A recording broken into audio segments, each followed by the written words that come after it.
Hello students, welcome again. As you know, our chapter Bill of Exchange is going on. Today our topic is date of maturity of a bill of exchange and the days of grace. What is the date of maturity?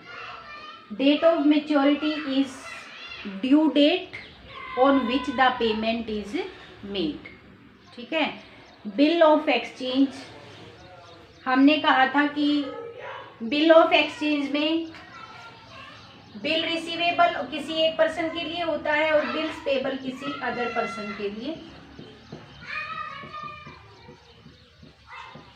ठीक है. Bill receivable, bills payable एक document है. किसी के लिए bill receivable कहलाएगा, किसी दूसरे के लिए बिल्स पेबल कहलाएगा. अब बिल्स रिसीवेबल किसके लिए कहलाता है? सेलर के लिए. और बिल्स पेबल किसके लिए कहलाता है? परचेजर के लिए. परचेजर को पे करना पड़ता है bills payable, it is a liability. Seller को अमाउंट रिसीव होता है, B R is a asset. तो बी आर एसेट होती है किसी एक पर्सन के लिए, बीपी लाइबिलिटी होती है किसी दूसरी पार्टी के लिए. ट्रांजैक्शन सेलर और परचेजर के बीच में हुआ था, क्रेडिट ट्रांजैक्शन हुआ था यहाँ पे. ठीक है, दोनों के बीच में ट्रांजैक्शन हुआ, क्रेडिट पे हुआ, क्रेडिट बेस पे हुआ, उधार में हुआ. ठीक है, और दोनों के लिए, एक के लिए एसेट आई है बिल रिसीवेबल और दूसरे के लिए लाइबिलिटी आई है बिल्स पेबल. तो date on which the payment of the bill become due is called the date of maturity. ठीक है, अब जब हम डेट ऑफ मेच्योरिटी कैलकुलेट करते हैं तो यहाँ पे बिल ऑफ एक्सचेंज की डेट में there are 3 days of grace. 3 दिन हम ग्रेस के देते हैं. डेज ऑफ ग्रेस कितना दिन होता है? 3 days. इसका मतलब हम 3 दिन और भी एक्स्ट्रा देंगे. जिस दिन डेट बन रही है पेमेंट की उसमें 3 दिन और ऐड करके ड्यू डेट निकालेंगे, मेच्योरिटी डेट निकालेंगे. 3 days ग्रेस के दिए जाते हैं यहाँ पे. While calculating the due date of the bill, it is compulsory to add 3 days to the period of the bill. These 3 days are called the days of grace.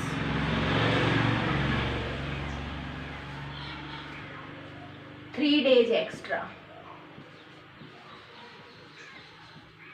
और ये कहलाते हैं हमारे डेज ऑफ ग्रेस. अब जब हम date of maturity हमें calculate करनी है तो हम किन किन चीज़ों का ध्यान में रखेंगे, ये पॉइंट्स आपको याद रखना है. फर्स्ट ऑफ ऑल है, if a bill falls due in those months in which there is no corresponding days. अगर ड्यू डेट उस महीने में पड़ रही है जिसमें कोई कोरेस्पोंडिंग डेज नहीं होता. कोरेस्पोंडिंग डेज क्या होते हैं? जैसे 29th, 30th,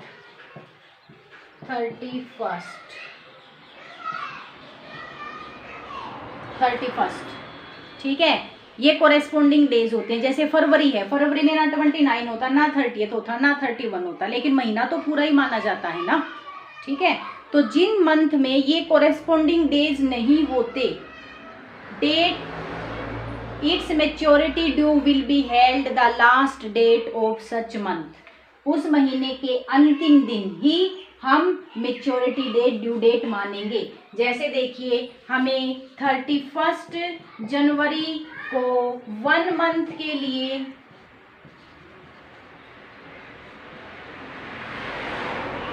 bill of exchange हमारा 1 मंथ का है, 31 जनवरी को बनाया था.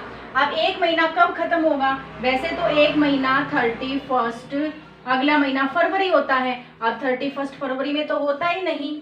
Eight the end of the फरवरी क्या हुआ? 28 Feb. तो ड्यू डेट क्या हो जाएगी? 28 Feb. इसका मतलब जिन महीनों में ये कोरेस्पोंडिंग डेज नहीं होते, किसी में 30 डेज होते हैं, किसी में 31 डेज होते हैं, किसी में 28 होते हैं, और फरवरी में कभी लीप ईयर है तो 29 डेज भी हो सकते हैं. तो जिन महीनों में कोरेस्पोंडिंग डेज नहीं होते उन महीनों का at the end of the date ही उसकी मेच्योरिटी डेट मानी जाएगी. ठीक है, फरवरी एक पूरा महीना माना जाता है.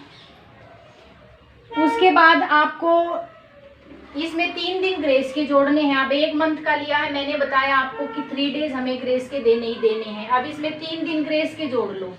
3 दिन ग्रेस के किसके जोड़ेंगे? मार्च के, क्योंकि फरवरी तो 28 को ही तो खत्म हो गया। अब 3 दिन ग्रेस में किसके पड़ेंगे? हमारे मार्च के। तो भाई 3 मार्च को ड्यू डेट, जो मार्च 3 है, 3 मार्च को ड्यू डेट बन गई है हमारी 3 दिन ग्रेस देने के बाद। 3 मार्च, इस तरह से हम निकालेंगे ड्यू डेट। कैसे निकालने हैं आपको कि जितना भी टाइम निकले उसमें 3 दिन ऐड कर दीजिए। 3 दिन ऐड करने के बाद जो डेट बनेगी वो आपकी ड्यू डेट होगी। और ये 3 दिन किसके हैं? हमारे डेज ऑफ ग्रेस है, 3 डेज की दी जाती है।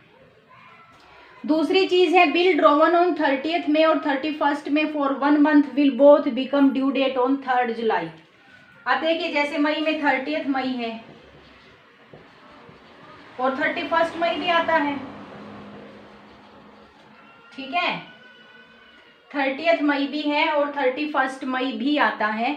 अब मान लीजिए यहाँ पे 1 महीने के लिए दिया गया है यहाँ पे बिल ऑफ एक्सचेंज, 1 महीने के लिए। तो दोनों ही केस में 1 मंथ कब खत्म होता है? 30th जून। 30 मई को जो बिल ऑफ एक्सचेंज लिखा है 1 महीने के लिए, उसकी भी जो डेट है वो 30 जून होगी। और 31 के लिए है, उसकी भी 30 जून होगी, ठीक है। प्लस इसमें 3 डेज ग्रेस के दे दीजिए। अब 3 डेज ग्रेस के कहाँ से लेके आएंगे? जुलाई के। तो भाई 3 जुलाई को ड्यू डेट बनेगी दोनों ही BR की, 3 जुलाई को। यहाँ हमने 31 को जो बिल ऑफ एक्सचेंज है वो भी 30th जून को ही ड्यू डेट मानी जाएगी। उसकी मेच्योरिटी टाइम यहाँ पूरा हो गया है, 3 दिन ग्रेस के दे दिए हैं और हमारा डेट ऑफ मेच्योरिटी बन गया है 3 जुलाई। ये याद रखना है आपको, क्योंकि यहाँ पे 31 जून तो होता ही नहीं, तो 31 मई का बिल ऑफ एक्सचेंज भी 30 मई को ही माना जाएगा, 30th मई का भी 30 जून को ही माना जाएगा। तो दोनों की डेट रहेंगी सेम। तो ये कोरेस्पोंडिंग जो डेज हैं इनको आपको कंसीडर करना है, उतना ही मानना है जितना महीने में जितने दिन होते हैं। अब चलिए एक क्वेश्चन कर लेते हैं। ड्यू डेट निकालना सीखेंगे। अभी हम सीख रहे हैं ड्यू डेट कैलकुलेट करना। ध्यान रखेंगे आप कि हम 3 दिन ग्रेस के देंगे, ठीक है। अभी समझ आ जाएगा जैसे ही हम एग्जाम्पल करेंगे। चलिए स्टार्ट करते हैं। डेट ऑफ बिल है और पीरियड है। डेट ऑफ बिल दे रखा है, कब ड्रॉ किया गया, टाइम दे रखा है, ठीक है। आपको निकालना है ड्यू डेट। ड्यू डेट तो चलिए स्टार्ट करते हैं। फर्स्ट है हमारा 1 जनवरी 2017। जनवरी 1, 2017। अब कितने मंथ के लिए है ये भी देख लेते हैं। 2 मंथ के लिए है ये हमारा, 2 मंथ।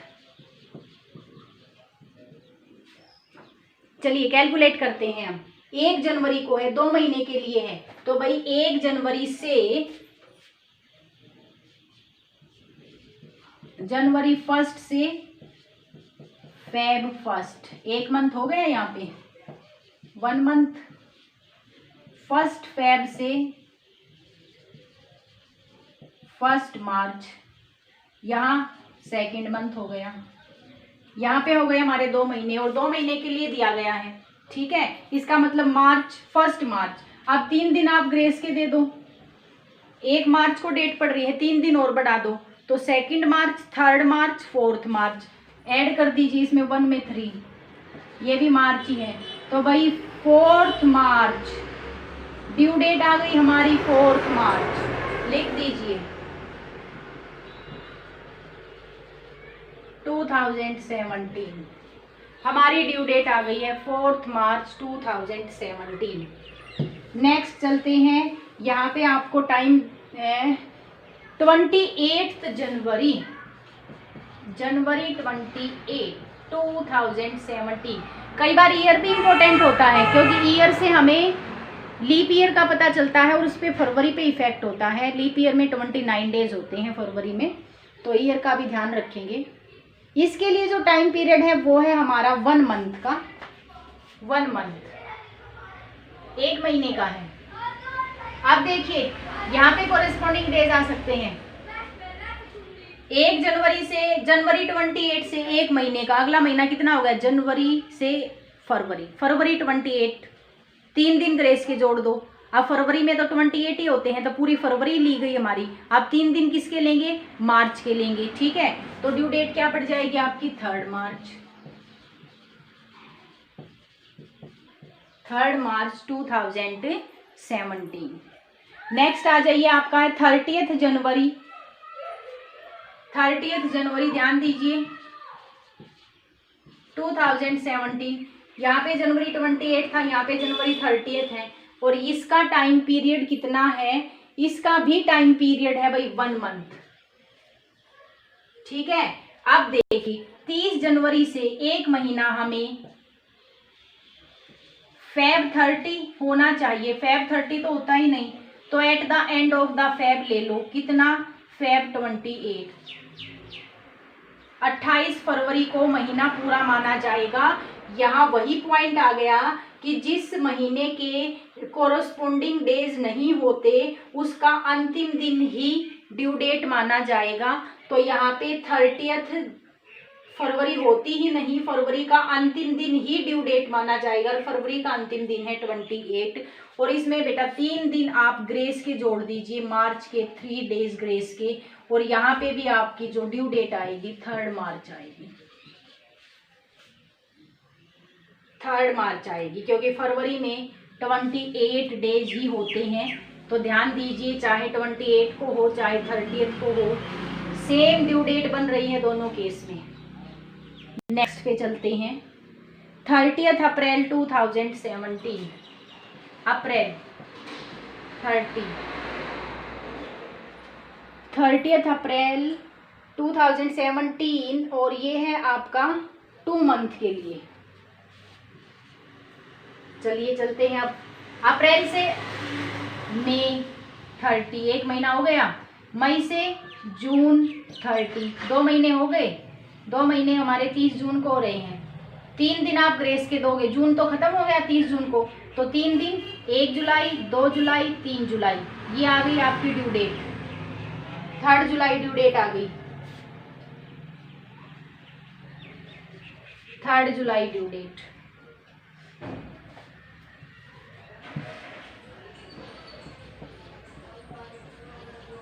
थर्ड जुलाई ड्यू डेट आ गई है आपकी। उसके बाद नेक्स्ट चलते हैं हम 30 अप्रैल 2017, और ये है आपका 3rd मंथ, 3 महीने के लिए। अच्छा डेट क्या थी हमारी, 30 अप्रैल, सेम डेट,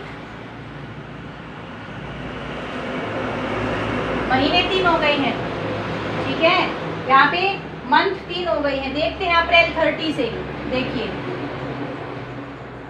अप्रैल 30 से 1 महीना, मई 30, मई 30 से अगला महीना जून 30, जून 30 से अगला मंथ जुलाई 30, ध्यान दीजिए जुलाई 30, ठीक है।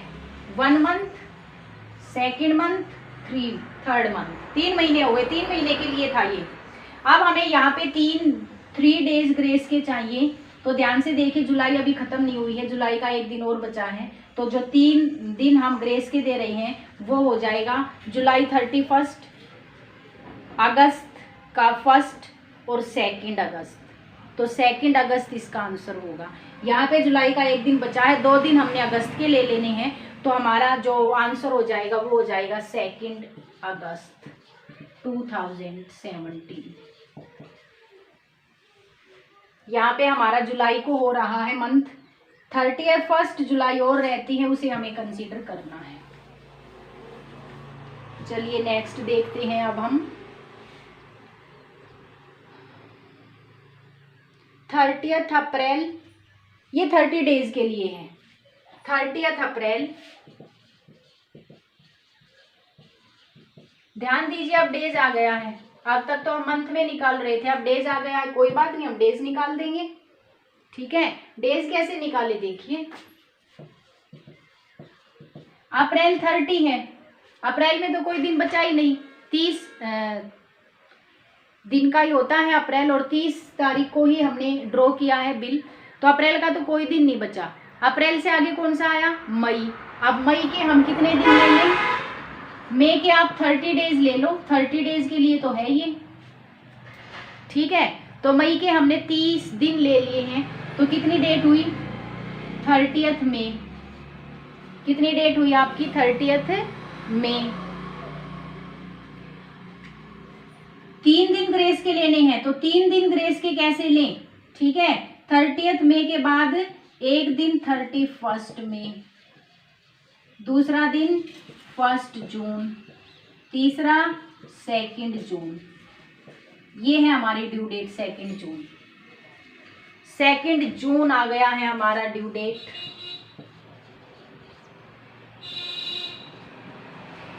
डेज के लिए था, हमने क्या किया, मई के 30 दिन हमने लिए हैं यहाँ पे। ठीक है, मई के 30 दिन ले लिए हैं, 3 दिन ग्रेस के दिए, 31 मई, 1 अगस्त, 2 अगस्त। 2 अगस्त हमारा आंसर है। चलिए अब नेक्स्ट करते हैं। नेक्स्ट है हमारा 1 दिसंबर 2016।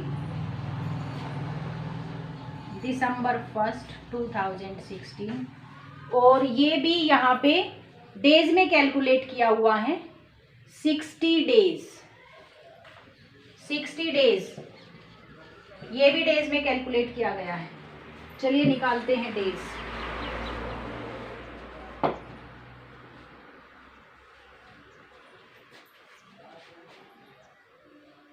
दिसंबर 30, दिसंबर 1 है, तो भाई 1 तो यूज हो ही गया। 1 के बाद बचे कितने, देखो दिसंबर में 31 डेज होते हैं, 1 को हमने ड्रॉ किया है, कितने दिन बचे, 30 दिन। तो भाई दिसंबर के कितने दिन हमने लिए, 30 दिन। ठीक है, दिसंबर के आगे क्या, जनवरी। जनवरी के कितने दिन लेने हैं, टोटल कितने दिन के लिए है हमारे पास, ये 60 दिन के लिए है, तो कितने दिन और बचे हमारे, 60 दिन और बचे। तो जनवरी के कितने दिन ले लिए हमने, 30 दिन जनवरी के ले लिए, 60 दिन हो गए, प्लस 3 दिन आपको ग्रेस के देने हैं।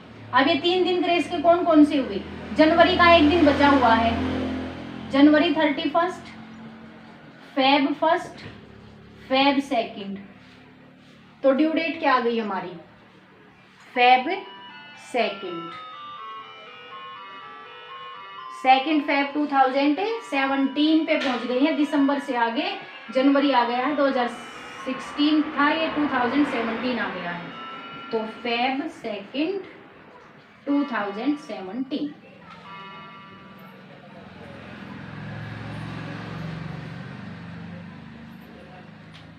तो यहाँ पे आपने देखा कि हमने दिसंबर के 30 दिन लिए हैं, जिस दिन बिल ड्रॉ किया जाता उस दिन को तो छोड़ दिया करो, बाकी जितने दिन बचे 30 दिन हमने कैलकुलेट कर लिए, दिसंबर के 30, जनवरी के 30 और 3 दिन ग्रेस के, और हमारा आ गया 2 फरवरी। नेक्स्ट है हमारा 28 दिसंबर 2015। दिसंबर 28 2015, अब 2 मंथ के लिए दिया हुआ है, 2 मंथ, अब मंथ आ गए हैं, दिसंबर 28 2015। चलिए दिसंबर 28, 1 महीना कब, जनवरी 28, 2nd मंथ कब, फेब 28। ठीक है, अब 2015, ये 2015 था, अब जनवरी आ गया 2016, और हमें पता है 2016 हमारा लीप ईयर है, और लीप ईयर में फरवरी में 29 डेज होते हैं, तो हमें 3 दिन ग्रेस के देने हैं। तो ग्रेस के कौन से दिन लें, एक तो हमारा बचा है फरवरी 29, उसके बाद मार्च 1, उसके बाद मार्च 2। तो ड्यू डेट क्या आ गई हमारी, 2 मार्च 2016, 2 मार्च 2016। इस तरह से हमने क्या निकाला, due date of bill of exchange. इन चीज़ों का आप ध्यान रखोगे। अच्छा, इसके साथ साथ एक बात और आपको बताना चाहते हैं, देखिए एक बार नोट कीजिएगा इस चीज़ों को। 2 चीज़ें हैं, if the due date falls on Sunday और ए पब्लिक हॉलीडे, एक गजटेड हॉलीडे, जिसका पहले ही हमें पता होता है, हमें पता होता है कि संडे को छुट्टी होती है। गजटेड हॉलीडे कौन कौन सी हो गई आपकी, जैसे 26 जनवरी है, ठीक है, 2 अक्टूबर है, 15 अगस्त। तो इन दिनों को आप कोई पेमेंट नहीं होगी। तो जिन छुट्टियों का हमें पहले ही पता होता है, उससे पहले वाला दिन हमारा ड्यू डेट होगा, ठीक है। जैसे मान लो इस तरह से हमने कैलकुलेट किया और हमारा पड़ रहा है 26 जनवरी। अब भाई 26 जनवरी को तो गस्टेड हॉलीडे होती है, तो अब ड्यू डेट आप लिखोगे 25 जनवरी, उससे पहले दिन, ठीक है।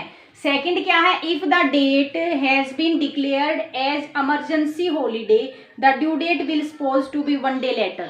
अगर मान लो हमारी ड्यू डेट ऐसे दिन पड़ गई जिस दिन इमरजेंसी हॉलीडे हो गई, मतलब हॉलीडे हमेशा होती नहीं है, गजटेड नहीं है, हमें नहीं पता इस दिन की छुट्टी हो जाएगी, लेकिन अचानक किसी भी कारण से इमरजेंसी हॉलीडे हो गई है, तो इससे नेक्स्ट डे, जैसे मान लो 2 अगस्त की इमरजेंसी हॉलीडे हो गई और हमारी ड्यू डेट 2 अगस्त को पड़ रही है, तो इसके नेक्स्ट डे ड्यू डेट होगी 3 अगस्त, क्योंकि ऐसी छुट्टी का हमें पहले नहीं पता होता, तो उससे अगला दिन ड्यू डेट माना जाएगा। जिन छुट्टियों का पहले पता होता है उससे पहले वाला दिन ही ड्यू डेट माना जाएगा। तो इस चीज़ का और आप ध्यान रखेंगे, ठीक है। और आगे हम नेक्स्ट क्लास में करेंगे। आज के लिए इतना ही।